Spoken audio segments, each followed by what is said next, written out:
Hi everybody, and welcome to Thrive 365, a weekly web series with tips, tricks, and motivation for how to live your life on your terms. Welcome to episode 1. This is my very first episode. This project is going to be a weekly project in which I'll post a video every Sunday night to give you motivation or something to think about for the week. So here it is. So episode 1, the title is Having Time versus Making Time. It's the new year. It's now January 3rd, and I know that a lot of people, if they don't believe in New Year's resolutions, they at least have some sort of plan or an idea about things that they might want to accomplish for the new year. And a lot of people get derailed from those goals, regardless of what they are, because they feel like once they get into the swing of their normal routine, they find that they don't have time. The biggest thing that I hear whenever, I try to encourage anybody to reach their goals, whether it would be fitness or something else related, to saying, well, I'd love to, but I don't have time. That's really another way of saying it's not a priority, because it's not about having time, it's about making time. If you want something to happen, you have to schedule it in, and you just have to go for it. So I just want to break down something that really, really helps me. I have a lot of goals and a lot of aspirations, and I find sometimes that it's really easy to get overwhelmed. Because there's just so much that I want to do in any given day, and there aren't enough hours in a day. Especially, I'm a mom, I'm busy taking care of my daughter, there's a lot going on, I have a bunch of jobs. So this is something that really, really helps me out. So if you're a visual person especially, I think this will help you out too. Get a pencil and a piece of paper. Not a computer, nothing. I find that the visceral act of writing something down with a piece of paper, 1, it helps me commit to memory. 2, it helps me actually put that thing into fruition, whatever I'm writing down. It just helps. So just try it and see if it works for you. So the first thing that I would say is we are creatures of habit.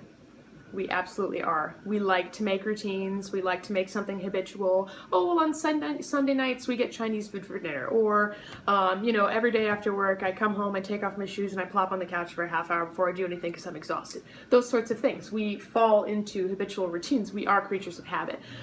So our life doesn't necessarily comprise our job. It doesn't necessarily comprise our family. It comprises of the things that we habitually do on a daily basis. That literally is your life.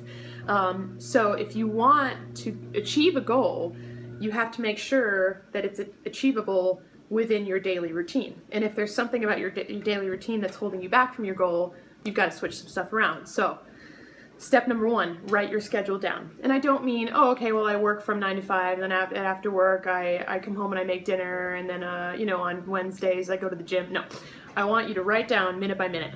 I wake up at 6 a.m., I have breakfast at 6:15, I shower at 6:30, I brush my teeth at 6:45, I put my clothes on at 7, I am out of the house by 7:30, and I go to work from this to this, and then after work I drive to this after school activity, I pick my kids up at this time. So really, really break it down minute by minute about what's going on in your day. Sometimes you'll realize that there are holes, saying like, I kind of wake up at 6, but I really don't get moving until 6:45. Ooh, interesting. That's one little breakdown in your day where you might be scrolling through Facebook, doing your thing, but that might be a time that you could allocate to something else that you really want to do, that, something that's your goal for the day or the week or the year. So if you write your schedule down really, really concisely, minute by minute, that's the easiest way, I think, to find little pockets of time that you find, maybe I am dilly-dallying for a half hour in my lunch hour, I'm sort of scrolling through my phone. Maybe I have an opportunity to do something else during that half hour. You never know. So, of course, it depends on your situation, but it's just something to think about. So, 1, write your schedule down.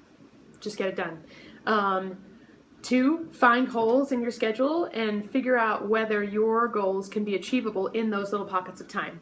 3, schedule things in. So let's say you have a jam-packed day. You just have no free time from the time you wake up to the time you go to bed. Sometimes you just have to wake up earlier. You just have to do it. If you don't find time, you have to make time. Now, the thing that I would caution you against is not getting enough sleep. If you don't go to sleep until 2 a.m. because you're working a night shift, and if you have to wake up at 5 the next day to get something else done, Well, that's ridiculous because you should be getting much more than 3 hours of sleep. So please make the time to sleep. Make the time to sleep. But let's say, you know, you go to bed by 11 o'clock at night, and you're relaxing for the last hour, watching TV, 10 to 11 at night. Let's say you go to bed at 11, and let's say you normally wake up at 6. Wake up an hour earlier, so 11, 12, 1, 2, 3, 4, 5. You're still getting 6 hours of sleep if you sleep from 11 to 5.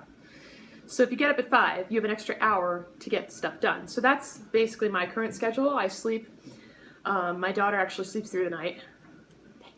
I don't know what I did right to deserve that, but thank you so much. My daughter sleeps from 11 to 5, and then I wake up at 5, and I feed her. She falls back asleep. I go do my workout, and I get whatever dishes or leftover, you know, like house clutter done, and I get ready for my day. So what I do is I allocate time earlier in the day to get things done, but especially my workout, because I know that after work, I'm going to come home and I've got various things going on during the evening, and I'm going to be exhausted, and I'm not going to have the time to do my workout. So that's one thing that really helps me is I decided to wake up earlier so that I could get my workout in while my daughter's sleeping. So actually, it's a good system.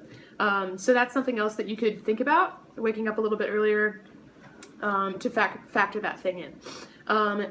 So we have write your schedule down minute by minute. Find the holes in your schedule that you can plot things that you want to do. Schedule it in, make time, actually make the time to do it. And number 4 is make it non-optional. If you really are focused on your goal, you have to make it non-optional. So for example, one morning I might feel tired and sluggish and sore and just, I don't want to leave my comfy bed with my cuddly little baby, you know. And I might try to talk myself out of it, being like, no, you can sleep in an extra half hour. You know you have the time. No, I make it non-optional. This is my routine. This is my habit that I'm creating for myself. I wake up at 5. I feed my baby. She goes back to sleep. I work out while she's asleep. Done. It is non-optional. It is just as non-optional as showering before I leave the house, brushing my teeth, getting good hygiene.